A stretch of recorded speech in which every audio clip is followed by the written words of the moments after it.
Vamos orar? Eu vou me ajoelhar, vocês podem ficar à vontade, tá? Pai Celestial, que privilégio temos de estar juntos nessa conferência, estudando esse tema tão importante, tão maravilhoso. Ajuda-nos, Senhor, a ouvir Tua voz. Que o Senhor desperte os nossos corações. Ó Senhor, esvazia-nos de nós mesmos e nos enche do Teu Espírito. Que possamos ser vasos preparados para receber a chuva serôdia. Nos limpa, Senhor. Nos reconcilia com o nosso próximo. Nos faz perdoar. O perdão não está em nós, está em Ti. Põe o perdão em nós. E que possamos nos arrepender dos nossos pecados. E crer no Teu Filho. Porque crendo nós viveremos. Dá-nos a mente para entender a Tua mensagem para nós. E para não repetirmos os erros que foram feitos no passado. Aprendermos as lições que o Senhor quer que aprendamos. Em nome de Jesus. Amém. Bom, Minneapolis e suas consequências. Um pequeno alerta. Vai ter bastante texto, então a gente vai ter que ler. Isso pode ser enfadonho, mas tentem não pensar na questão de cansativo, tentem pensar no que esses textos vão dizer para nós. Tem muito material. A história de Minneapolis, ela é relevante para os nossos dias hoje. As consequências de Minneapolis estão refletindo hoje. E só aprendendo as lições, nós não vamos passar pelo mesmo caminho. Bom, vamos lá. Está escrito aí. Jeremias 23, verso 6. Que verso importante. E eu só percebi esse verso quando eu vi os textos que Jones e Wagner mostraram na conferência de Minneapolis. Eu já tinha lido a Bíblia várias vezes e não tinha discernido esse verso, não tinha notado. Nos seus dias, Judá será salvo e Israel habitará seguro. Será este o seu nome com que será chamado: o Senhor, justiça nossa. Irmãos, olha o nome de Cristo. O Senhor, justiça nossa. Ou seja, eu e você podemos nos apegar à justiça de Cristo como sendo nossa. Porque nós merecemos? Não. Mas porque nós nos apegamos a ela pela fé. Falamos, Senhor, a minha não vale nada. Eu me apego à tua. Esse é o nome dele. Ele se alegra, irmãos, com alegria indescritível por ter esse nome. Por poder dar isso para nós. Pedi ao Senhor chuva no tempo da chuva serôdia. Ao Senhor que faz as nuvens de chuva, dá aos homens aguaceiro e a cada um erva no campo. Zacarias 10, verso 1. Alegrai-vos, pois, filhos de Sião. Será que somos nós? Regozijai-vos no Senhor, vosso Deus, porque Ele vos dará em justa medida a chuva. Outras versões vão dizer, Ele vos dará um ensinador de justiça. O mesmo texto. Depende da tradução. Fará descer, como outrora, a chuva temporã e a serôdia. Conheçamos e prossigamos em conhecer ao Senhor. Como a alva, a sua vinda é certa. E Ele descerá sobre nós como a chuva serôdia que rega a terra. Irmãos, isso é tudo texto bíblico. Olha as promessas de Deus para nós. Ele prometeu que Ele vai dar a chuva serôdia. O que Deus diz, Ele cumpre. Ele não pode mentir. Se Ele não pode mentir, se Ele já disse que vai mandar e que nós devemos pedir ao Senhor, o que poderia estar impedindo?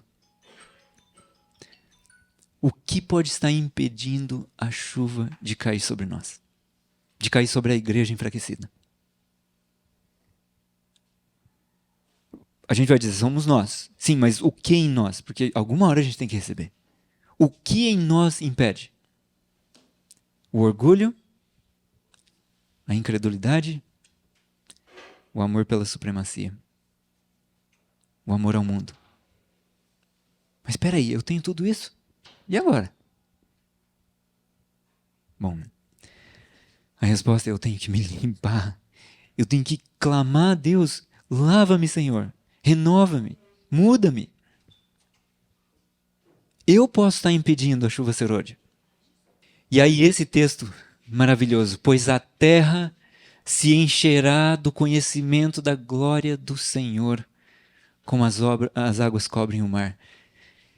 Eu estava imaginando a chuva serôdia, irmãos, outro dia. Eu estava numa chuva muito forte. E não era com muito vento. Era uma chuva densa, intensa. Às vezes dava um clarão de raio à distância e eu conseguia ver. Era já escuro, mas eu conseguia ver. Eu acho que não tinha 1 centímetro quadrado em toda aquela região sem ter sido molhada. Tudo foi molhado. A chuva serôdia não vai vir um pouquinho, um pouquinho, um pouquinho. O mundo vai ser lavado com ela. O problema é que muitos de nós vamos poder estar condenando a chuva serôdia achando que é fanatismo. O irmão Loughborough e mais uma vez num reavivamento que teve no colégio de... Esqueci o nome do colégio, irmãos. Um dos nossos colégios teve um reavivamento. Eles foram lá e mandaram parar. Aí o irmão White escreveu para eles: se vocês fizerem isso, quando vier a chuva serôdia, vocês vão condená-la como fanatismo. É justamente isso que nós estamos precisando nos nossos colégios. Então, um reavivamento não quer dizer fanatismo. Ele pode ser fanatismo se ele for feito do jeito errado. Mas não podemos condenar todos. E se nós acharmos que ela vai vir do jeito que nós já sabemos, e se não for daquele jeito, não pode ser a chuva serôdia, vamos condená-la, porque a gente não sabe como Deus vai mandar. Nós vamos ver um pouco disso na história. Bom, o alto clamor do terceiro anjo. Vi alguns com forte fé e clamores agonizantes a lutar com Deus. Seu rosto estava pálido e apresentava sinais de profunda ansiedade que exprimia a sua luta íntima.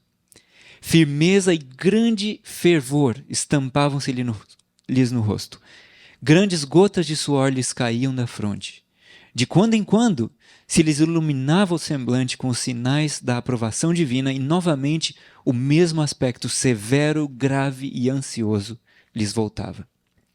Perguntei a significação da sacudidura que eu vira, e foi-me mostrado que seria causada pelo testemunho direto suscitado pelo conselho da testemunha verdadeira à igreja de Laodiceia. Um testemunho direto suscitado por algo. O que é esse algo? Um conselho. Quem é a testemunha verdadeira? Jesus. Essas coisas diz o Amém. A testemunha fiel e verdadeira.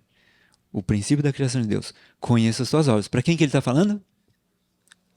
Laodiceia. Então é a mensagem para a última igreja. Adivinhe só. Somos nós. O testemunho direto da testemunha verdadeira à igreja de Laodiceia é um conselho. E o conselho dele, a gente aceita ou rejeita. Quantos já ouviram falar? Não precisa seguir isso de Ellen White, porque é só um conselho. Jesus é chamado de maravilhoso conselheiro. E para Laodiceia ele só dá um conselho, não é ordem. É um conselho. Mas os sábios ouvem conselho, ainda mais se vier do alto, do Senhor. Isto produzirá efeito no coração daquele que o receber, e o levará a empunhar o estandarte e a propagar a verdade direta. O conselho da testemunha verdadeira vai fazer uma mudança na pessoa. Alguns não suportarão esse testemunho direto, levantar-se-ão contra ele, e é isto que causará uma sacudidura entre o povo de Deus. Então, a gente vai ver aqui, a testemunha verdadeira dá um testemunho direto para Laodiceia. Alguns não suportam isso e eles se levantam contra. E aí o resultado é a sacudidura. Vi que o testemunho da testemunha verdadeira não teve a metade da atenção que deveria ter. O solene testemunho de que depende o destino da igreja tem sido apreciado de modo leviano, se não desatendido de todo. Tal testemunho deve operar profundo arrependimento. E eu me pergunto para mim, onde está isso? O profundo arrependimento que a gente precisa. Será que tem aparecido em mim? Em nós? Irmãos, se nós olharmos para o que está acontecendo em nós e na igreja, isso devia nos levar a uma humilhação diante de Deus.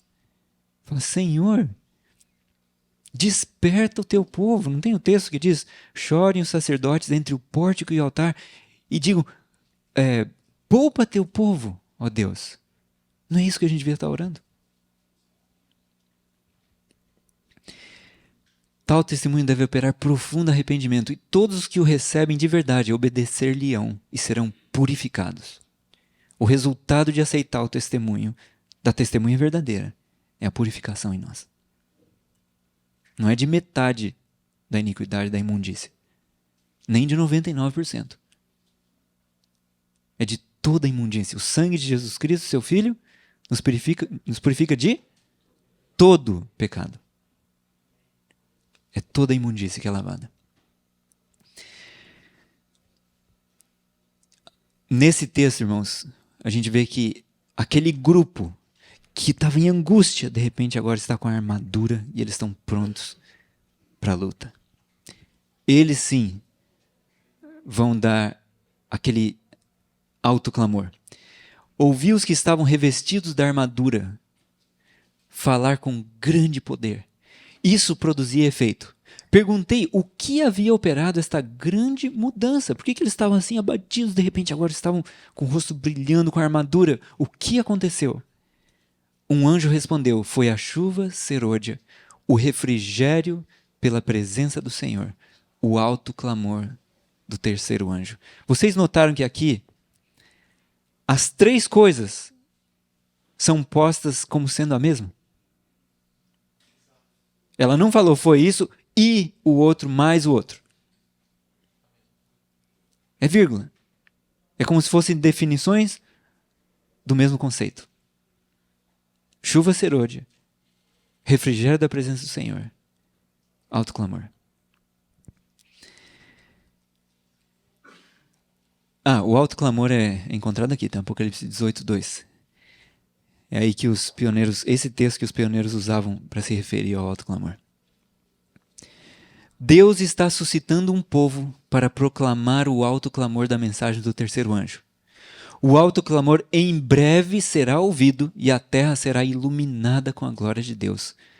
Vocês sabem a data que ela disse isso? 1884. Antes ou depois de Minneapolis? Antes de Minneapolis, 4 anos antes.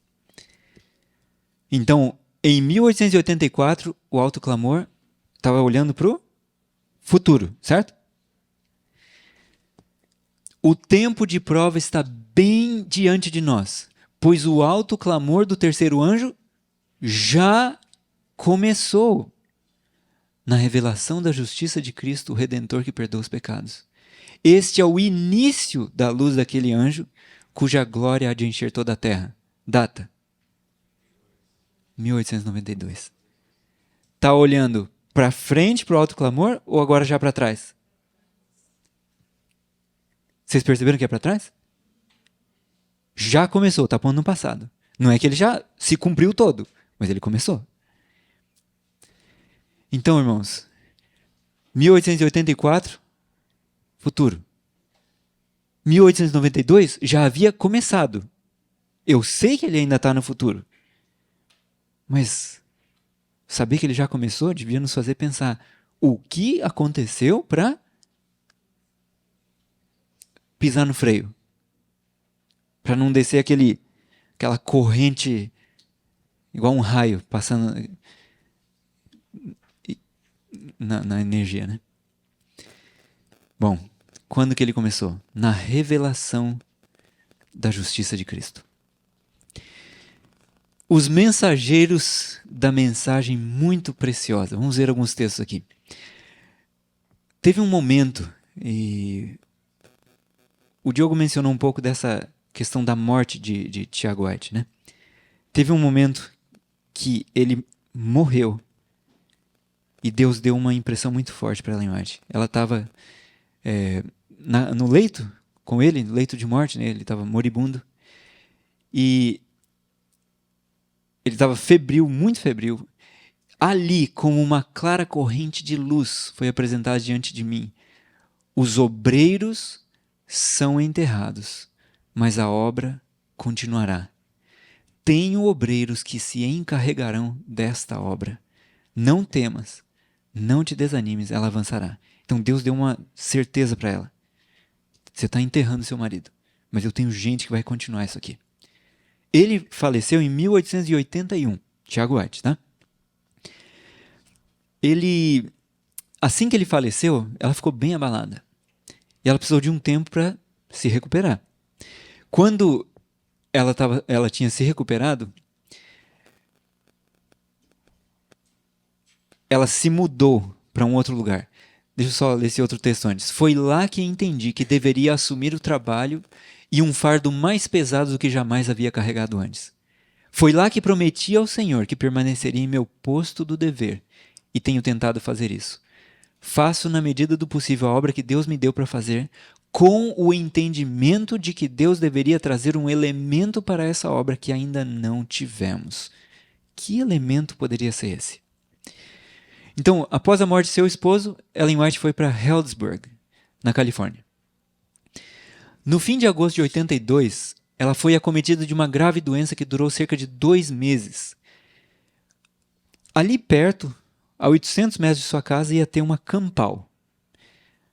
Irmãos, a gente quase não sabe o que é uma campal. Primeiro que a gente não tem mais barraca quase para acampar, né? Barraca é para os desbravadores, né? Mas como era legal fazer isso? Eles levavam barraca, levavam cozinha, tudo na barraca. Às vezes vinha gente de fora e vendia comida, mas era maravilhoso. Se reunia um monte de gente, punham uma tenda maior, pregavam, ficavam ali dias, uma semana, 2 semanas. Era coisa maravilhosa, tá? E a 800 metros da casa dela ia ter uma campal. Ela não estava com ânimo, com força para ir na campal, mas ela queria ir. Ela estava entendendo que ela precisava apresentar o testemunho dela lá. Então ela pediu que levassem para a grande tenda e eles a levaram carregada e a colocaram num sofá ali na plataforma. Quem estava pregando era J.H. Wagner. Alguém sabe quem que era ele? Joseph Harvey Wagner? Era o pai do E.J., né? Do Elliot.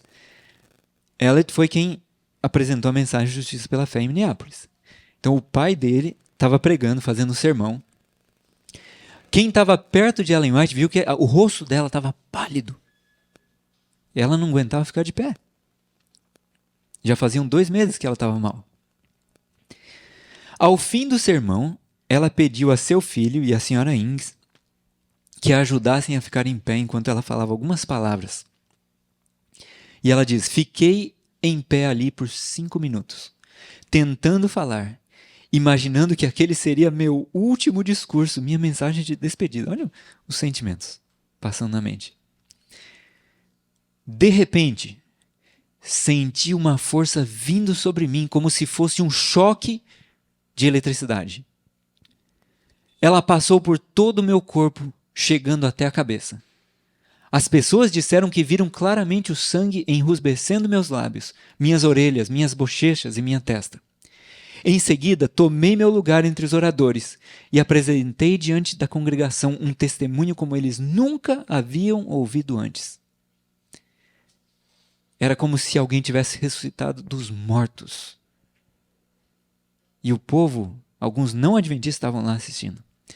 Ela disse: esse sinal as pessoas de Healdsburg deveriam ter como testemunho em favor da verdade.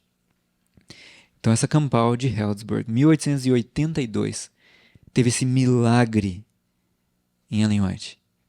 Mas não foi o único milagre nessa campal. No dia 14 de outubro, na mesma campal, Ellen White estava pregando um sermão sobre o Evangelho da Graça de Deus. Sentado no fundo da tenda estava um jovem de 27 anos de idade. E é assim que ele descreve aquele momento o que aconteceu ali. Ele diz: de repente, uma luz brilhou ao meu redor e a tenda parecia iluminada. Vi Cristo crucificado por mim e pela primeira vez em minha vida me foi revelado o fato de que Deus me amava e que Cristo se entregou pessoalmente por mim. Foi tudo por mim. Portanto, eu sabia que na Bíblia encontraria a mensagem do amor de Deus por cada pecador. E resolvi que o resto de minha vida seria dedicado a encontrá-la ali, o quê? A mensagem do amor de Deus por cada pecador. Encontrá-la ali e torná-la clara para os outros. Onde quer que eu tenha aberto o livro sagrado, encontrei Cristo apresentado como o poder de Deus para a salvação das pessoas. E olha essa última parte aqui. E jamais encontrei qualquer outra coisa. Tudo que ele conseguiu encontrar na Bíblia foi isso. Cristo, o poder de Deus para a salvação nossa. Esse foi o Elliot Wagner, E.J. Wagner. Desde então, ele começou a deixar de lado. Ele era médico, ele fez medicina. Ele começou a deixar de lado a medicina e se dedicar para isso. É como se Deus o houvesse chamado especificamente para apresentar essa mensagem. Vamos ver um pouco da história? Há alguns textos de Ellen White que são bem conhecidos e eles provêm um pano de fundo para a gente entender o que aconteceu. É importante nós conhecermos esses textos. O Senhor, quem? O Senhor, em sua grande misericórdia, enviou uma mensagem muito preciosa a seu povo pelos irmãos Wagner e Jones. Deixa eu dar uma pausa aqui. Quantos já ouviram falar que essa era a mensagem de Wagner e Jones? Tá certo isso? De quem que era a mensagem? Eles só foram o instrumento, igual você pegar uma trombeta. Não é a trombeta que dá o som bonito. Ela só transmite o que o tocador está fazendo, certo? Um martelo também não trabalha sozinho, nem o microfone. Viu como ele ficou quieto? Então, eles só foram o instrumento. A mensagem era do Senhor. Então, se nós lembrarmos disso, vamos analisar com outros olhos a mensagem dada. Esta mensagem devia trazer de forma mais proeminente perante o mundo o Salvador crucificado, o sacrifício pelos pecados do mundo inteiro. Apresentava a justificação pela fé no fiador. Convidava as pessoas a receber a justiça de Cristo, que se manifesta na obediência a todos os mandamentos de Deus. Veja que não é só ser justificado. É receber o quê? A justiça. Não era uma mensagem incompleta. Não era, Jesus te perdoa, que é maravilhoso. Mas é como falar para o bêbado, né? Deus te perdoa que você bebeu e bateu no cachorro, quebrou o carro, né, atropelou o poste. Deus te perdoa. Mas Ele não quer que você continue assim. Nele há uma outra coisa, há poder para você vencer a bebida.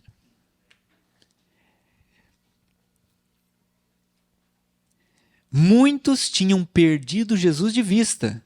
Por que Deus mandou aquela mensagem? Nós não estávamos mais olhando para Jesus. Precisavam ter seus olhos voltados para sua pessoa divina, seus méritos, seu imutável amor pela família humana. Todo poder lhe é concedido para que possa dispensar ricos dons aos homens, transmitindo o inestimável dom de sua própria justiça ao agente humano indefeso. Esta é a mensagem que Deus ordenou fosse dada ao mundo. É a mensagem do terceiro anjo. Então, que mensagem que Jones e Wagner estavam pregando? A mensagem do terceiro anjo. A mensagem final. Aquela que vai despertar o mundo para obedecer os mandamentos e permanecer fiel, mesmo em face de todo o ataque que for vir. Essa era a mensagem. Que deve ser proclamada como uma alta voz e acompanhada do derramamento de seu espírito em grande medida. Chuva serôdia. Alto clamor. E Eu quero fazer 2 pedidos para você, ó, para vocês. Não se preocupem com a porta. Vai ter gente entrando, que a gente é humano, tá? Tem gente que tem que sair, tem gente que tem que entrar. Não se preocupem com ela. Orem para Deus manter nossos olhos aqui para o inimigo não distrair. E por favor, põe o celular no modo avião. E orem por mim, e orem por você. Cada um de nós. Para que nós possamos entender a mensagem. Vamos fazer isso? Se alguém estiver sentindo sono, a gente pode ou abrir mais a janela, ou abrir a porta, ou quem sabe se levantar, dar uma pausa. Tá? Não vamos perder isso. Às vezes o sono é sobrenatural, tá? Só uma dica. Então orem. Fiquem orando. Vamos ver aqui. Esses são os 2 mensageiros que foram vistos no texto anterior. Jones, A.T. Jones, né? E E.J. Waggoner. Quem era Waggoner? Ele nasceu em 1855, os pais dele eram adventistas. Menos de um ano após a sua experiência na reunião de acampamento de 1882, lembra que aconteceu aquele milagre? A irmã White foi curada imediatamente, e ele estava ali, ele viu Cristo crucificado, ele viu aquela luz, e ele diz que ele não entende que a experiência de Paulo tenha sido mais real do que a dele. De tão marcante que foi a dele. Ele viu a luz. Ele viu a Cristo. Então, menos de um ano após sua experiência no acampamento, em 82, ele interrompeu seu trabalho médico e começou a trabalhar para Signs of the Times, que é a revista Sinais dos Tempos, onde seu pai era editor. Em setembro de 83, Waggoner foi ordenado ministro na reunião campal de Healdsburg e tornou-se o pastor da igreja de Oakland. Em 86, ele se tornou editor da revista American Sentinel. Quantos já ouviram falar dessa revista? Poucos. É uma revista que a irmã diz que todos os membros da nossa igreja deveriam estar lendo e passando para outros o conteúdo que ela tem. E eu confesso que eu nunca tinha ouvido falar também. Só quando eu comecei a mexer com a história deles. Olha, American Sentinel? O que é isso? Jones nasceu em 1850, num lar não cristão. Aos 20 anos entrou para o exército americano e ele estava lutando contra os índios, lá no território de Washington. Não era nem estado de Washington, era o território de Washington, lá no noroeste dos Estados Unidos. E ele estava no Forte Walla Walla. Tem um forte lá, onde tem o colégio nosso. Tem um forte. Quer dizer, ele está desativado hoje, mas você pode visitar. E ele estava nesse Forte Walla Walla. De repente, passou um pregador adventista que tinha sido convertido pelos esforços de José Bates. Então, olha a sequência. José Bates trabalha pregando. De repente, um homem chamado I.D. Van Horn aceita a mensagem, se torna um pastor, começa a pregar. Jones ouve a mensagem e sabe o que ele faz? Ele participa de todas as reuniões, ele quer ouvir o que está acontecendo, porque ele era um ávido leitor de história. Ele amava a história. E até o fim da vida amava a história. Então, como ele conhecia muito história antiga, ele foi ver o que Van Horn estava falando. E Van Horn estava pregando sobre Daniel e Apocalipse. Jones falou, opa, isso aí bate, isso aí bate, isso aí bate. Aceitou a mensagem. Foi batizado. Quando ele saiu da água, irmãos, ele jogou os braços para o alto e falou, morto para o mundo e vivo para ti, ó meu Deus. E eu fiquei com inveja quando eu ouvi isso. Por que eu não fiz isso? Foi batismo de primavera, nada contra o batismo de primavera, tá? É ótimo, maravilhoso, mas eu era novo, nem lembro de ter feito os estudos, porque eu já era filho de pastor, então filho de pastor não precisa de estudo bíblico, né? Então, quando eu saí da água, eu acho que eu estava igual antes. Mas tudo bem. Eu já conversei com Deus, já pedi perdão, já me converti pela graça de Deus e eu quero converter a cada dia, né? E eu quero fazer o que é certo. Mas eu fiquei com uma inveja muito grande. Falei, meu pai, eu queria fazer isso. E ele se uniu a I.D. Van Horn e saiu pregando. Ele figurou, não sei se era auxiliar de tenda. Naquela época era tenda de evangelismo, né? Ele foi pregando. Em 1875, Van Horn pediu que a Conferência Geral concedesse a Jones uma licença para pregar. Em outubro de 77, após 2 anos de trabalho, 5 igrejas, 200 membros, foram organizados como Associação do Pacífico Norte. Em 84, Jones pediu para vir à Califórnia e começou a lecionar no colégio de Healdsburg, pastoreando a igreja de São Francisco. Em 85, Jones se juntou a Wagner como editor assistente da Signs of the Times, em 1886 como editor da Sentinel, American Sentinel. Essa imagem é conhecidamente representativa de Minneapolis, na recém-inaugurada igreja de Minneapolis. Agora, irmãos, nós vamos ir para alguns dos temas que foram apresentados ali. Eu acho que a gente consegue apresentar a parte da lei em Gálatas nesses últimos 15 minutos, e aí depois a gente vê os 10 chifres na próxima palestra. Por que é importante esses 2 primeiros temas? Por que a gente não fala direto da justificação pela fé?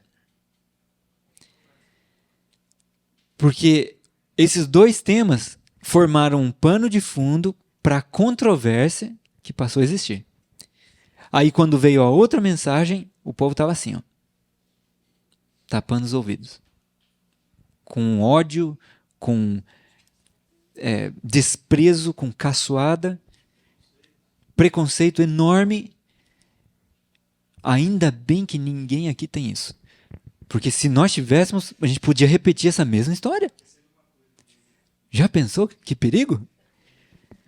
Irmãos, exatamente, não somos como judeus, né? Mas, irmãos, quem sabe nós somos como judeus. Nós somos humanos. E nós precisamos da graça de Cristo nos limpando de tudo isso. As coisas que foram escritas para nosso exemplo. Sobre quem é chegado o fim do mundo. O que ficou registrado é para nós. Vamos acertar? Vamos tentar? Pela graça de Cristo. Bom, como eu disse, nós vamos estar vendo vários trechos desse livro. Eu tomei a liberdade de conversar com o autor do livro. Eu vou contar um outro segredo. A gente queria muita participação dele. E ele está participando desse modo, tá? Eu vou citar trechos do livro verbatim, tá? Então vamos ver. A lei em Gálatas. De maneira que a lei nos serviu de aio para nos conduzir a Cristo, a fim de que fôssemos justificados por fé. Que lei era essa? Era a lei cerimonial? Era a lei moral? Eram as duas? Qual é a resposta? Esse foi um dos problemas da conferência. E não só dela, de antes dela. Ele já vinha correndo. Durante o verão de 84, Wagner escreveu 10 artigos sobre a relação entre a lei e o evangelho. Num artigo que escreveu na edição da Science de 11 de setembro de 84, ele discutiu mais especificamente sobre a lei em Gálatas e ele divergiu. Ele foi diferente da posição adventista tradicional que defendia que a lei em Gálatas 3 era a lei cerimonial. Então, ele falou assim, pera aqui, não pode ser a lei cerimonial só. Isso aqui tem que estar falando da lei moral. E durante o ano letivo de 84 e 85, ele começou a apresentar isso no colégio de Healdsburg. Alguns ficaram felizes, mas outros ficaram preocupados. Opa, ele está atacando os fundamentos da nossa fé. A gente sempre creu que é a lei cerimonial, mas ele está dizendo que é moral. Tem um problema. Uriah Smith, editor-chefe da Review, e Butler, que era o presidente da Associação Geral, foram os mais contundentes em apresentar suas preocupações. Não demorou muito até que o que eles estavam ensinando e publicando começassem a ser alvo de fortes ataques. Butler visitou o colégio de Healdsburg e foi informado dos veementes esforços. Olha que frase forte. Isso aqui, irmãos, é um exagero. Wagner não estava fazendo veementes esforços para convencer os alunos de teologia que a lei adicionada era a lei dos 10 mandamentos. Não é isso. Mas foi apresentado para Butler como sendo. Vocês sabiam que exagero é mentira? É falsidade. Então, como começou a controvérsia? Com exageros. A gente pode achar que é pouca coisa, né? Mas não é pouca coisa. O inimigo vai aproveitando essas oportunidades e criando e aumentando. Cada vez o preconceito aumenta. Butler ficou extremamente preocupado com a situação, pois em sua mente o assunto já havia sido resolvido muitos anos atrás. Além disso, o ponto de vista de Wagner conflitava com o que Tiago White, Uriah Smith, Ken Wright e mesmo ele pensavam. Em uma carta a Ellen White, Butler lembrou-lhe que ela havia recebido luz sobre o assunto anos atrás, indicando que a lei em Gálatas se referia ao sistema corretivo, ou seja, a lei cerimonial, e não à lei moral. Em resposta à carta de Butler, Ellen White mandou uma carta para Jones e Wagner, protestando contra a atitude deles de agir de modo contrário à luz que Deus nos havia dado em relação a qualquer diferença de opinião. Ela não falou ali contra a ideia de Wagner. Não, a lei em Gálatas não é a lei moral, é a cerimonial. Ela não falou isso. O que ela protestou? Olha, como é que a gente lida com diferença de opinião? A gente põe a público? Vamos pôr no jornal? Nem para litígio a gente devia fazer isso em público, certo? A gente não devia sair processando o irmão adventista, processando a igreja. De jeito nenhum. A gente expõe Cristo à vergonha fazendo isso perante o mundo. É melhor sofrer o dano do que causar dano para o nosso mestre, não é verdade? Essa carta, porém, nunca chegou e nunca foi encontrada. Consequentemente, Wagner e Jones continuaram falando, apresentando esses mesmos pontos de vista. Wagner até chegou a publicar uma série de 9 artigos na Science, tratando sobre Gálatas 3. E ele adotou a posição de que o aio, lembra que a gente leu do aio, Gálatas 3? De modo algum poderia se referir à lei cerimonial. Após ler a série de artigos de Wagner, e sem receber nenhuma comunicação pessoal de Ellen White, Butler novamente manda uma carta protestando contra o que Wagner fazia. Segundo Butler, Wagner estava causando grande polêmica ao apresentar seus pontos de vista que 3/4 da denominação não acreditavam. Ele insistiu que Ellen White resolvesse a questão e disse que ele havia sido impressionado a escrever um breve comentário sobre a Epístola de Gálatas. E dizia que a lei ali era apenas a cerimonial. Esse breve comentário dele foi bem longo, a gente vai ver depois, tá? Foi, acho que 70 e poucas páginas, no breve comentário. Em 1886, Butler escreveu mais uma vez a Ellen White, informando que ele esperava ensinar uma boa lição a nossos queridos irmãos da Science, porque Butler estava na costa leste, ou não é, eles chamam de Midwest, né? Região de Michigan, Midwest, porque o East mesmo seria dizer as 13 colônias, Nova Inglaterra e a sequência. O Midwest seria a região ali de Michigan. E o Far West, vocês têm filme de Faroeste, é Far West, é o oeste bem longe, bem distante. Aí é Califórnia, Oregon, Washington. Tá? Então, ele falou assim, os nossos irmãos do oeste, aí eles já chamavam de oeste, seriam, ele queria ensinar uma boa lição a eles na Assembleia Geral, que logo teria início, pelo modo como eles têm procedido com relação a alguns pontos controversos da nossa fé, a saber, a lei em Gálatas. E ele cumpriu seu plano.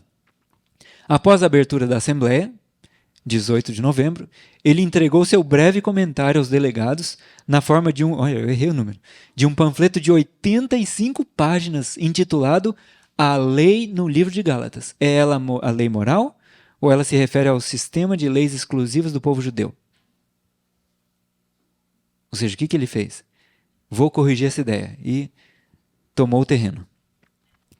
Embora não mencionasse Jones e Wagner por nome, o panfleto não passava de uma refutação escrita de suas ideias. O material continha muitos ataques pessoais contra Jones e Wagner e suas ideias minoritárias e a doutrina da justificação pela fé deveras exibicionista que apresentavam. Olha os termos usados. Ele realmente não estava feliz com eles, né? Butler também colocou o assunto para ser apreciado pela comissão teológica, reunida naquela Assembleia da Associação Geral. Redigiu também várias resoluções com o propósito de impedir a publicação de pontos de vista contrários à posição mantida por uma razoável maioria de nosso povo, a menos que tais pontos de vista tenham sido primeiramente examinados e aprovados pelos irmãos de experiência da liderança. O que ele estava fazendo com isso? Alguém pode me dizer? Ele estava tentando travar por sabe, um sistema de impedir que algo aconteça? Se alguém tiver alguma nova ideia, primeiro apresenta para a gente aqui. Se a gente aprovar, tudo certo. Se a gente não aprovar, sua ideia não pode ser publicada. Mas isso soou tão romanista? Irmãos, é assim que Deus trabalha? Não que a gente não deva submeter nossas ideias aos irmãos de experiência. Nós devemos. Mas e se os irmãos de experiência forem formados, sei lá, pelo grupo dos fariseus ou saduceus, o sinédrio? Imagina se os discípulos tivessem submetido a luz deles a esse grupo. Teria sido aprovado? De jeito nenhum. Então, nós devemos lutar pela fé que foi dada aos santos, devemos ir à palavra de Deus, estudar a palavra de Deus, claro, conversar com os nossos irmãos sobre isso, mas não é porque 1 ou 5 ou 10 rejeitem que ela não é certa. E a gente vai ver isso aqui. Todas as resoluções, com exceção de uma, foram aprovadas pela maioria dos membros da comissão. Contudo, Butler registrou todas as suas resoluções no artigo da Review, até a que não tinha sido aprovada, e que censurava Jones e Wagner pelo curso de ação que haviam tomado. Como W.C. White, filho de Ellen White, observaria posteriormente, olha o que ele diz. E ele estava a favor de Jones e Wagner, tá? Ele viu o que a mãe dele estava falando e ele se posicionou ao lado deles. Olha o que ele disse. Tem havido um desejo da parte de alguns de que os irmãos Wagner e Jones sejam condenados sem o direito de se defenderem. Isso já em 86. Não tinha nem chegado em Minneapolis ainda. Vocês percebem que a coisa já estava fermentando? Em dezembro de 86, Butler escreveu novamente. Quantas vezes ele já escreveu para Ellen White sobre isso? Novamente, Ellen White de forma mais enfática do que das outras vezes. Lembrou-lhe que nunca havia recebido uma resposta sobre o assunto da lei em Gálatas e que a igreja estava esperando há anos para ouvir dela uma posição sobre a questão. Novamente, em dezembro, ou seja, em 16 de dezembro, agora 28 de dezembro, ele escreveu a Ellen White a respeito do tema discutido nos artigos da Science, que, afirmava ele, eram contrários aos princípios da nossa fé. A questão, percebe-se claramente, estava ganhando importância gigantesca em sua mente, à medida que o tempo passava. Talvez numa última tentativa de fazer Ellen White se posicionar sobre o assunto, Butler publicou um antigo artigo em que Ellen White afirmava explicitamente que o juízo individual se submeta à autoridade da igreja.